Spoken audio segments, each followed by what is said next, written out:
Hello everyone, in today's episode we talk about how to be prepared and ready for anything and how to create that mindset, that survival mindset.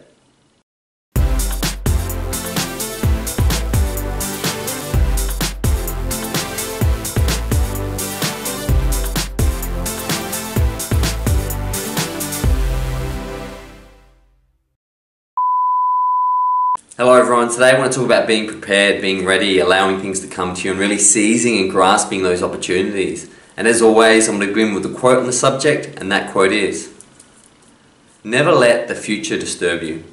You will meet it, if you have to, with the same weapons of reason which today armed you against the present." Marcus Aurelius, one of the last great emperors of Rome. Marcus Aurelius, the great Stoic poet and the emperor of Rome, would go on campaign. He knew stress and anxiety. Believe me, this bloke was constantly in fear of either being killed or murdered as an emperor or just being killed on the battlefield. And he wrote a book called The Meditations, which is something I would think that anyone on a spiritual journey would love to read, because he really dealt with these quite easily. With all these problems he had, the problems of running an empire and the problems of war and death, he simply said, well, I don't have those problems. What I have is whatever's happening right now is the biggest of my problems. If he was looking to a stream, he was just the guy looking to a stream. He wasn't an emperor worried about his life observing a stream.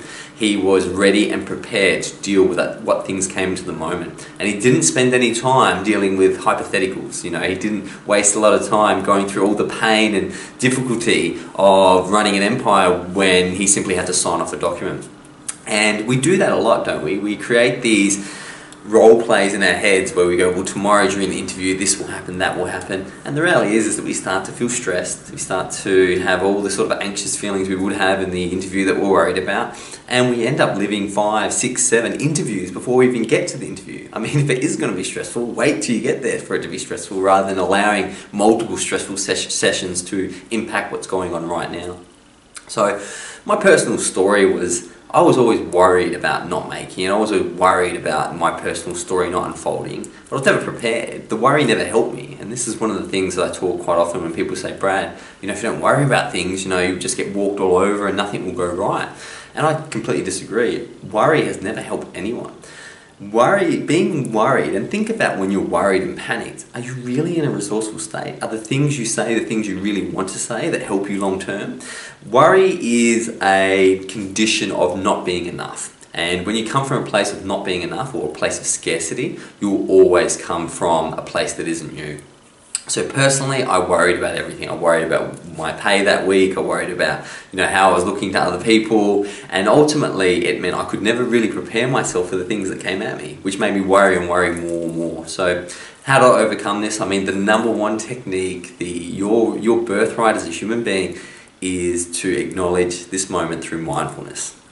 Now, mindfulness is simply the technique of becoming present, noticing the things around you and aligning yourself, inhabiting your body, being there, being really there, feeling the sun hitting your skin and noticing the color blue that, you know, sits behind the sun and being there. That is your birthright. You are the observer. You are here to manifest destiny through your conscious observation of it. So do that, right? Just do that and you're going to be a huge success, guaranteed. Number 3, what's your internal response? Now, quite often we'll find ourselves when things happen in front of us, they unfold, we think we have to react immediately and quickly. Well, no, we don't. Quite often we can allow our responses to come through us. The classic example would be someone, you know, maybe being aggressive towards you, and ultimately to react very, very quickly from your internal response, which is to defend yourself. And let's face it, we all have that defense mechanism. Ultimately is going to lead to a fight or an argument, or things aren't going to go well. So just notice, what is your initial response? And analyze it. Shine the light of consciousness on it and ask yourself, is this really going to serve me the way I respond to this moment? Number 4, see what you're holding on to. Quite often we have this backpack of stories and beliefs and disappointments that we bring into day into day into day, and we read from that book every single day. And the problem is how can you be prepared to deal with a unique, novel factor when you're trying to run it through the script of your life? A friend once taught me about the concept of what's called the gambler's fallacy. And the gambler's fallacy is, and unfortunately this suckers so many people in, that, for example, if you're playing roulette, if 5 reds come up, the reality is that it's a good chance that black will come up. Now that makes cognitive sense, right? As human beings, we go, well, if 5 reds have come up, the black has to come up on the roulette table. Now this is known as the gambler's fallacy. What the gambler fails to realise is that spin on the 5th time that he thinks it should be black is a unique, novel event and carries with it no weight from the past. That past does not matter. And it is simply a novel event, and the chances of it being black or red are 50-50. That is the reality. However, we drag into us the fact that we've seen all those red dots come up on the roulette wheel, so it must be black, and that really ruins our judgment. And that's how people, you know, if you've ever been, these people have these systems in their heads. People lose money on gambling. Yeah, everyone has a system, so you can start to see how bringing these systems forward every single day into your new life really doesn't carry much value. Number 5. Once you know what you're holding on to, this story, this book, this, you know, there's been 5 reds, so I deserve a black right now on the roulette table, let it go. Now you know it's not serving you now, it's not adding value to what's happening in your life, you can let it go. And there's nothing more freeing, because you can forgive yourself immediately for any of the problems you had in the past, and any of the successes you can let that go too, and allow new beautiful things come into your life as you evolve as a soul, as a spirit, as your DNA starts replicating, creating epigenetics and making changes in your karma and your lineage that you'll pass on to future generations, either through your karma, your habit, your action with individuals, or even through your DNA that you pass on to your children. 6. Respond appropriately. This is part of the process you can only really come to once you start observing your thoughts. An appropriate reaction to something someone else does is generally to accept it and to move on. What other people do really has no impact on your life unless you allow it to. Quite often we live the stories of other people. I think Nelson Mandela once said that anger is like drinking poison and expecting the other person to die. Respond appropriately to events. If someone calls you a name, they are having a bad day, they have a problem, and they don't respect other people. That doesn't mean you have to become that. Quite often what we do is become the caricature of what the person's trying to describe. So they'll say, you're dumb, you're an idiot, I can't believe you did this. And we go, how dare you call me an idiot? And then you're becoming an idiot, you're becoming an angry person that they're describing, and you're role-playing and living that.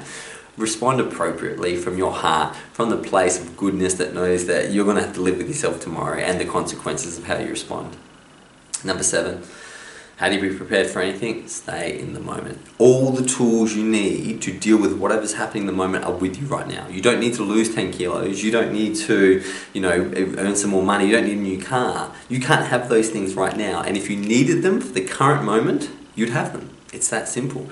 U2 described this really, really well in Beautiful Day, which is one of my favourite songs.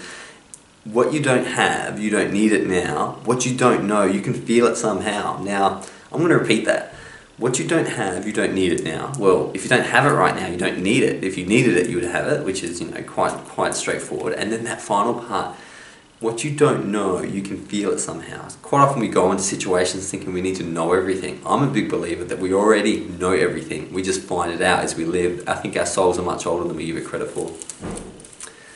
Number 8, be grateful and accept the moment for what it is. Whether it's a rainy day or a sunny day, you're having a fight with your spouse or your girlfriend or boyfriend, whether work's going well or not, you beat the odds. Out of the 14 billion years the universe has been in creation, 99.9% of everything else is dead, rotten, gone, some thousands of years ago, some millions ago, but you're alive right now. And these experiences that you think might be good or bad, in reality, that is the unique opportunity you have, which so many people just don't. So many people don't have this. They've died yesterday. They don't have this moment. Accept it for what it is, and it will add a rich narrative to your story. If you reject it, you'll constantly live in anxiety and pain. The Tao, the way things are right now, are perfect. Now, just because our little organic brain, our little organic computer, the monkey mind, doesn't quite grasp that, that doesn't matter. Don't allow that to affect you. Have faith and come from the moment.